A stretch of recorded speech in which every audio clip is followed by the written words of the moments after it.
6 orang pasien COVID-19 yang dirawat di Rumah Sakit Khusus COVID-19 Simalungun dinyatakan sembuh dan telah dipulangkan. Sejumlah daerah di Sumatera Utara dilanda cuaca ekstrim, warga diminta waspada.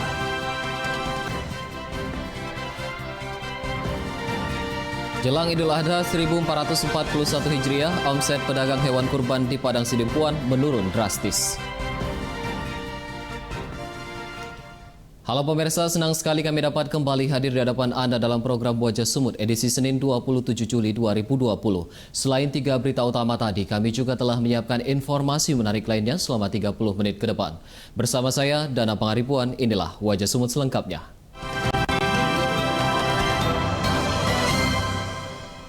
Kasus konfirmasi positif COVID-19 di Serdang Bedagai terus bertambah yang kini sudah mencapai 39 kasus. Sementara di Sumatera Utara jumlah kasus konfirmasi sudah menembus angka lebih dari 3.000 kasus.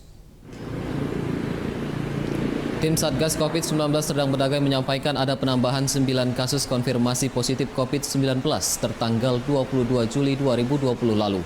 Dari 9 kasus tambahan tersebut, 4 diantaranya karyawan dari PT AFN Naga Kisar Pantai Cermin.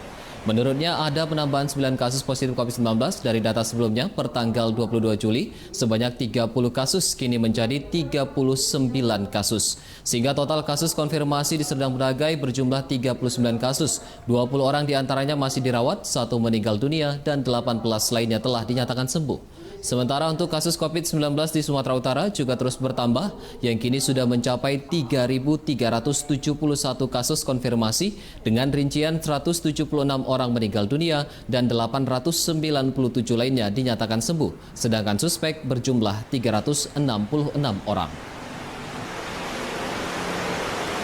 Saat ini bertambah menjadi 9 kasus, sehingga total keseluruhan masyarakat Kabupaten Serdang Bedagai yang positif COVID-19 itu ada 30. Sementara di Tapanuli Tengah sebanyak 4 orang tenaga kesehatan di Rumah Sakit Umum Daerah Pandan Tapanuli Tengah terpapar COVID-19. Keempatnya telah menjalani isolasi sementara tim Satgas COVID-19 Tapanuli Tengah lakukan tracking kontak penderita. Bupati Tapanuli Tengah Bahtiar Ahmad Sibarani memaparkan hasil swab PCR dari RSU Tarutung yang dilakukan terhadap 22 orang tenaga kesehatan dan non-kesehatan di RSUD Pandan beberapa waktu lalu. Dari uji swab yang dilakukan, 4 orang tenaga kesehatan dinyatakan positif COVID-19, masing-masing 3 orang dokter dan 1 bidan. Keempat penderita sudah menjalani isolasi, sementara tim Satgas COVID-19 akan melakukan tracing dan tracking kontak pasien guna menekan angka penyebaran COVID-19. Selain itu, ruang IGD Rumah Sakit Umum Daerah Pandan dan Puskesmas Barus ditutup sementara selama 14 hari ke depan. Adanya 4 kasus konfirmasi ini menambahkan jumlah kasus COVID-19 di Tapanuli Tengah yang kini sudah mencapai 10 orang. 4 tenaga medis positif terjangkit COVID-19. Pemberitahuan dari Dinas Kesehatan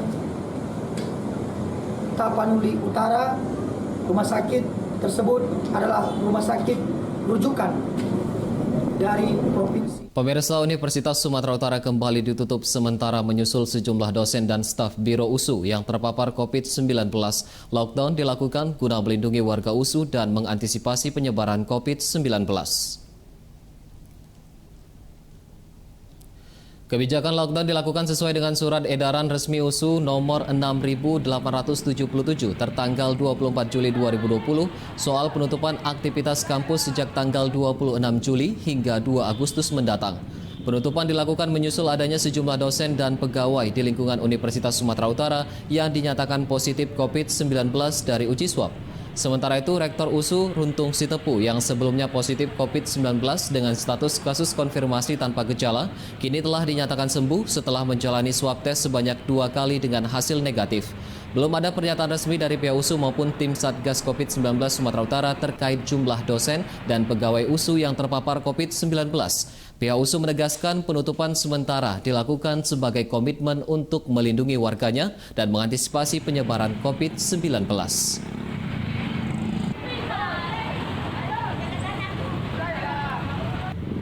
Sebanyak 6 orang penderita COVID-19 yang menjalani perawatan di Rumah Sakit Darurat Khusus COVID-19 Simalungun telah dipulangkan setelah 2 kali dinyatakan negatif COVID-19 dari uji swab. Ke-6 pasien tersebut masing-masing 3 pasien warga Kabupaten Simalungun dan 3 lainnya warga Kota Pematang Siantar. Mereka dipulangkan setelah menjalani pemeriksaan tes swab sebanyak 2 kali dengan hasil negatif, dengan masa perawatan kurang lebih selama 16 hari di Rumah Sakit Darurat Khusus COVID-19 Batu 20 Simalungun. Proses pemulangan pasien ditandai dengan pemberian surat sembuh, bingkisan, dan penyematan hiyo sebagai ucapan syukur atas kesembuhan para pasien. Dengan adanya penambahan kasus sembuh ini, maka total jumlah pasien yang telah dinyatakan sembuh dari COVID-19 di Kabupaten Simalungun sudah mencapai 67 orang, sedangkan jumlah pasien yang masih menjalani perawatan sebanyak 33 pasien. 6 orang pasien yang COVID positif dan sesudah uji swab 2 kali berturut-turut negatif. Asal dari pasien kita pada hari ini yang sembuh itu ada 3 dari Siantar, yaitu dari... Pemirsa, sejenak akan hadir informasi mengenai sejumlah daerah di Sumatera Utara dilanda cuaca ekstrim. Warga diminta waspada. Tetaplah bersama kami.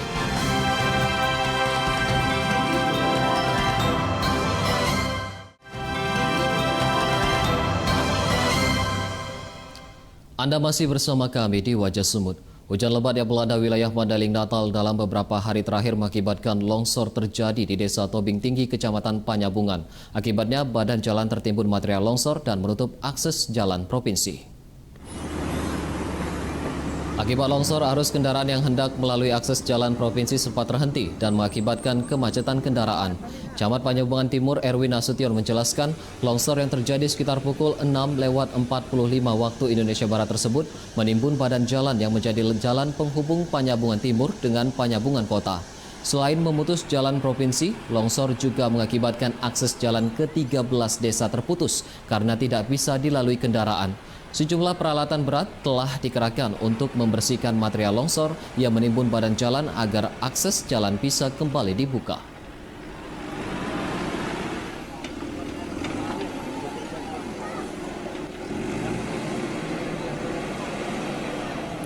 Sementara di Kota Medan, hujan deras disertai angin kencang mengakibatkan pohon tumbang dan menutupi sejumlah ruas jalan hingga menyebabkan kemacetan.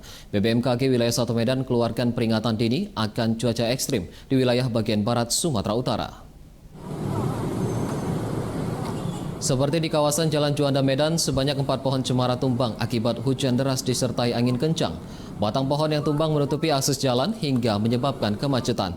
Petugas pertamanan dibantu warga bergotong royong memotong batang pohon menggunakan alat seadanya agar arus lalu lintas berjalan lancar. Tidak ada korban jiwa akibat pohon tumbang tersebut, namun warga meminta agar Dinas Pertamanan melakukan penebangan pohon yang sudah lapuk karena berpotensi tumbang kembali dan membahayakan pengguna jalan. Sementara itu, berdasarkan perakiraan cuaca dari BBMKG Wilayah 1 Medan, hujan dengan intensitas lebat hingga sangat lebat akan melanda wilayah bagian barat Sumatera Utara, Aceh, dan Sumatera Barat pada hari ini hingga esok hari. Warga diminta waspada terhadap potensi banjir, longsor, dan banjir bandang.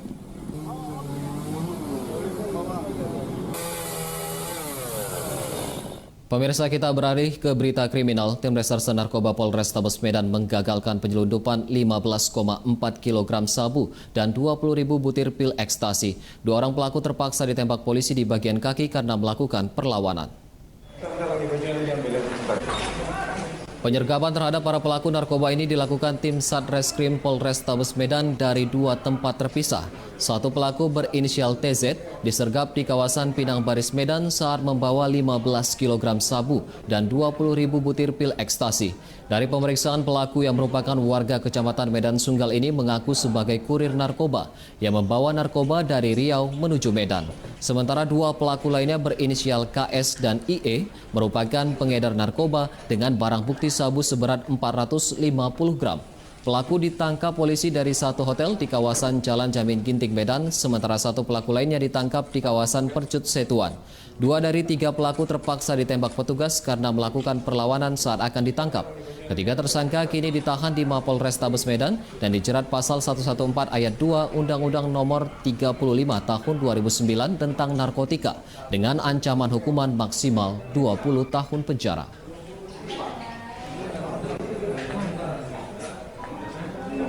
15.000 gram atau 15 kilogram narkotika jenis sabu-sabu dan ekstasi lebih kurang sekitar 20.000 butir.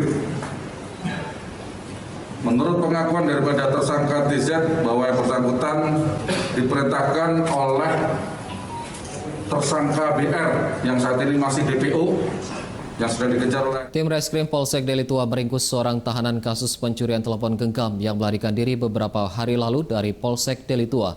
Dalam penangkapan, polisi terpaksa menembak kaki pelaku. Tersangka Muhammad Saputra Lubis ditangkap kembali petugas di kawasan Jalan Raharjo, Kecamatan Percut Setuan, Deli Serdang pada Jumat sore lalu. Pelaku masuk dalam daftar pencarian orang setelah melarikan diri dari tahanan Polsek Deli Tua selama 5 hari dengan cara merusak atap ruang tahanan. Dalam penangkapan, petugas terpaksa menembak kaki pelaku karena melakukan perlawanan. Sebelumnya, tersangka terjerat kasus pencurian dan dijerat pasal 363 KUH Pidana dengan ancaman hukuman 7 tahun penjara.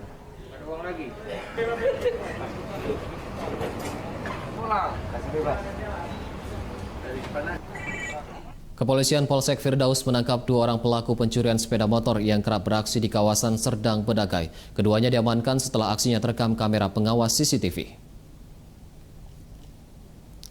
Kedua pelaku curanmor masing-masing Rizky Hartama, warga Kecamatan Serampah, Kabupaten Serdang Bedagai, dan Raffi Anda, warga Kecamatan Sebamban, Kabupaten Serdang Bedagai. Para pelaku diamankan setelah aksi pencurian keduanya di kawasan Jalan Lintas Sumatera Desa Serampah terekam kamera CCTV. Dalam pemeriksaan, kedua pelaku mengaku sudah beraksi di sejumlah lokasi dengan barang bukti 1 unit sepeda motor yang turut disita petugas. Berdasarkan rekaman CCTV maupun saksi-saksi di lapangan, maka teridentifikasi pelaku pencurian ranmor ini. Maka kita lakukan penangkapan di daerah Kampung Jati, Sebamban. Jadi pelaku sekarang 2 orang sedang kita amankan di Polsek Firdaus dalam rangka penyelidikan. Pemirsa, karena kesal menjadi korban hipnotis, seorang nenek melabrak seorang terduga pelaku pencurian di kantor polisi sektor Medan Timur, Kota Medan. Korban emosi karena pelaku mengelak dan tidak mengaku mengambil cincin emasnya. Pelaku awalnya ditangkap warga dari dalam angkutan kota di kawasan Jalan HM Yamin, Kota Medan karena dituduh mencuri. Pelaku kemudian digiring ke Mapolsek Medan Timur guna diperiksa lebih lanjut untuk membuktikan kejahatan yang dilakukannya. Saat tiba di kantor polisi, korban kemudian datang dan melabrak pelaku. Korban kesal karena dibohongi pelaku dan diduga mengambil cincinnya seberat 12 gram dengan cara menghipnotis korban. Peristiwa ini berawal saat korban menumpang angkutan kota. Saat berada di dalam angkot, 3 orang pria menawarkan pengobatan kepada korban Lina. Aksi ketiga pelaku kemudian diketahui oleh penumpang lainnya yang kemudian menangkap pelaku. 2 pelaku melarikan diri sedangkan 1 pelaku berinisial SS ditangkap dan diserahkan ke polisi. Ibu buka dulu cincinnya biar bisa diobatin katanya. Jadi diobatinya lah kayak gini, aku pakai tunjuk-tunjuk dia. Terus? Masukkan dulu cincinnya ke dompet katanya, aku masukkan ke dompet. Terus? Tahu-tahu turun dia, aku tengok mau makainya lagi, nggak nampak lagi. Oh, ibu yakin masukkan ke dompet? Iya. Seorang remaja putri dilaporkan dibawa kabur oleh seorang lelaki di Kecamatan Air Joman, Asahan. Hingga hari ini remaja putri tersebut belum kembali dan pihak keluarga telah membuat laporan ke Polres Asahan. Peristiwa dibawa kaburnya seorang remaja putri terekam kamera CCTV di salah satu SPBU di Asahan. Dalam rekaman CCTV, seorang lelaki terlihat membawa remaja tersebut dengan becak motor menuju kota Kisaran. Menurut orang tua korban, anaknya yang berusia 16 tahun ini sebelumnya tidak pernah keluar rumah sendirian. Korban yang merupakan anak pertama dari 4 bersaudara tersebut diketahui hilang sejak Rabu lalu dan hingga kini belum kembali pulang. Pihak keluarga telah membuat laporan atas kasus hilangnya remaja putri tersebut ke Polres Asahan. Diduga korban dibawa kabur seorang pria yang dikenalnya melalui media sosial.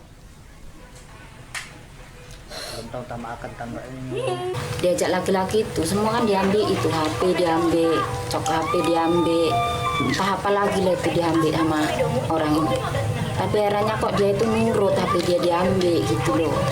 Itu yang jadi pertanyaan saya, apa niat dia itu sama anak saya. Oke, Ibu. Usai jeda kami akan kembali dengan informasi mengenai jelang Idul Adha 1441 Hijriah. Omset pedagang hewan kurban di Padang Sidimpuan menurun drastis. Tetaplah bersama kami.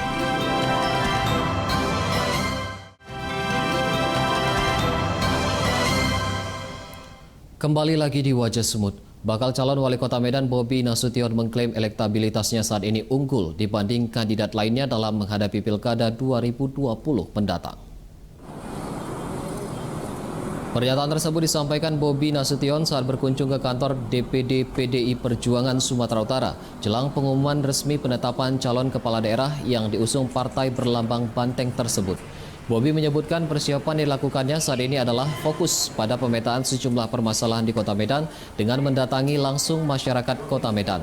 Meski jumlah masyarakat yang bisa dikunjungi sangatlah terbatas karena pandemi COVID-19 yang sedang terjadi, Bobi tetap optimis dirinya mendapat dukungan masyarakat. Bobi optimis akan memperoleh rekomendasi dari sejumlah partai seperti Partai Golkar, Nasdem, dan lainnya. Bobi berharap dirinya akan mendapatkan dukungan dari PDI Perjuangan dalam menghadapi kontestasi politik pemilihan kepala daerah mendatang di Kota Medan. Rencananya dalam waktu dekat PDI Perjuangan akan mengumumkan nama-nama calon pasangan kepala daerah gelombang ketiga termasuk calon wali kota Medan. Mengenai elektabilitas Abang, perkembangannya apakah semakin maju? Ada buat tim untuk mengukur itu seperti apa, Bang? Sekarang yang kita lihat sih, insya Allah kita sekarang masih paling unggul di Medan. Relawan ini selama ini banyak sekali yang natural muncul, banyak sekali Bang. Jadi ya. Komisi Pemilihan Umum Kota Binjai menggelar sosialisasi pemilihan wali kota dan wakil wali kota Binjai tahun 2020 kepada para awak media di Binjai.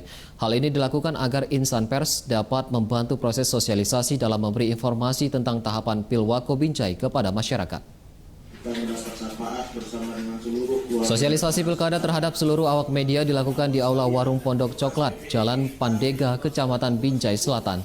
Kegiatan ini digelar KPU agar insan pers dapat membantu proses sosialisasi dalam memberikan informasi terkait tahapan Pilwako Binjai tahun 2020 kepada masyarakat.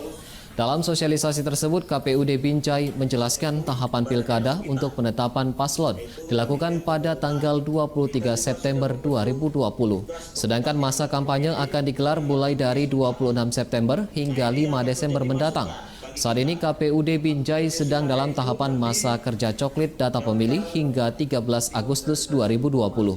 Ketua KPU Kota Binjai Julfan Effendi mengatakan kehadiran pers sangatlah berperan dalam kontestasi politik, dalam sosial kontrol, edukasi, dan hiburan. Oleh karenanya tak henti-hentinya saya atas saran masukan. Kegiatan hari ini KPU sedang melakukan sosialisasi kepada teman-teman media Center KPU Kota Binjai. Ini adalah kegiatan pertama kita lakukan tatap muka. Tujuannya supaya teman-teman media center yang ada tergabung di dalam media center KPU Kota Binjai ini bisa membantu mensosialisasikan tahapan pelaksanaan. Sementara itu, Kontras Sumatera Utara bersama wartawan Deli Serdang menggelar diskusi terkait isu HAM yang terjadi di sejumlah daerah. Diskusi yang diikuti belasan jurnalis dari komunitas wartawan unit Polresta Deli Serdang ini mengupas sejumlah persoalan HAM dari berbagai perspektif. Diskusi seputar isu HAM digelar di posko aspirasi wartawan unit Polresta Deli Serdang di Kota Lubuk Pakam yang dihadiri Koordinator Komisi untuk Orang Hilang dan Tindak Kekerasan Sumatera Utara Amin Multazam Lubis beserta sejumlah wartawan. Dalam diskusi bertema mendorong jurnalis daerah peduli isu HAM ini, Koordinator Kontras Amin Multazam menilai pekerjaan jurnalis merupakan profesi human rights defenders atau pembela hak asasi manusia. Komin Multazam mengatakan fungsi jurnalis sebagai monitoring pelanggaran HAM sangatlah penting, terutama dalam mengadvokasi berbagai kasus pelanggaran HAM yang terjadi di daerah. Keberadaan jurnalis saat ini menjadi sumber informasi bagi banyak penggiat HAM, sehingga Kontras menilai pelibatan jurnalis dalam penegakan HAM penting dilakukan. Kontras juga mendorong jurnalis peka terhadap isu persoalan HAM dan mendorong pengungkapan kasus-kasus HAM agar proses pelanggaran HAM yang terjadi bisa dikawal dan menjadi wacana publik. Jadi saya kira menjadi penting dalam hak asasi manusia. Oke, saya kira diskusi ini kita dorong untuk jurnalis-jurnalis daerah untuk lebih peduli isu HAM. Karena dalam pandangan kita, jurnalis adalah juga bagian dari pembela HAM yang punya fungsi untuk melakukan pendidikan pada masyarakat dan sekaligus memonitoring kasus-kasus. Sehingga saya kira penting untuk memberikan pemahaman yang utuh terkait jurnalis. Dari diskusi ini kita juga bisa share pengalaman terkait kasus-kasus pelanggaran HAM. Kita ke berita selanjutnya. Jelang Hari Raya Idul Adha 1441 Hijriah, omset penjualan pedagang hewan kurban di Padang Sidimpuan mengalami penurunan hingga 50%. Pedagang menilai turunnya omset dikarenakan rendahnya daya beli masyarakat di tengah pandemi COVID-19. Seperti yang dialami para pedagang hewan kurban di Desa Labuan Labo, Kecamatan Padang Sidimpuan Tenggara, Padang Sidimpuan. Menurut para pedagang, penurunan terjadi karena daya beli masyarakat yang rendah dikarenakan dampak pandemi COVID-19 yang terjadi saat ini. Pada tahun sebelumnya, para pedagang mengaku mampu menjual 100 ekor sapi hanya dalam 1 minggu. Namun saat ini penjualan hewan kurban anjlok hingga 50% meskipun stok hewan kurban mencukupi. Untuk mengantisipasi terjadinya kerugian, para penjual hewan kurban mengurangi stok penjualan, sementara harga untuk 1 ekor sapi saat ini dijual berkisar 15 juta hingga 20 juta per ekornya. Jadi kalau tahun semalam kita masih menyediakan sapi sekitar sampai 100-an, untuk tahun ini berkisar sekitar 56, itu pun belum habis semua.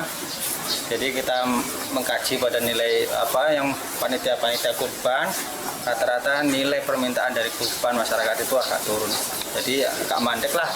Pada tahun ini kita pelan-pelan menghadapi pasar pada masa Covid. Kapolda Sumatera Utara Irjen Pol Martuani Sormin melakukan panen raya dan penaburan bibit ikan di Kabupaten Toba.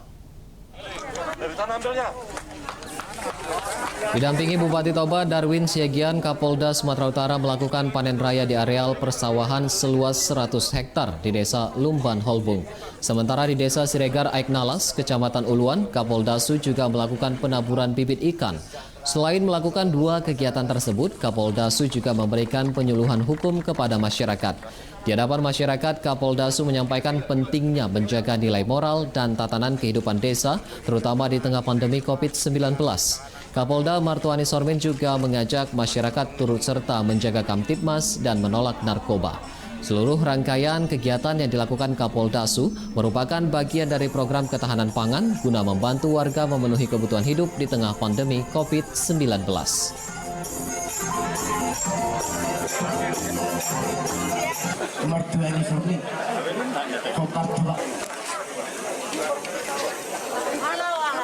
Semua ini dalam rangka untuk bantuan sosial, untuk dalam rangka antisipasi coronavirus. Mudah-mudahan ketahanan pangan di Kabupaten Toba sama Toba ini bisa menjadi semakin baik karena dampak dari coronavirus ini sangat meningkat. Pemirsa, informasi tersebut sekaligus menjadi penutup Wajah Sumur edisi hari ini. Saya Dana Pangaribuan beserta seluruh kru yang bertugas mengucapkan terima kasih atas perhatian Anda. Selamat siang dan sampai jumpa.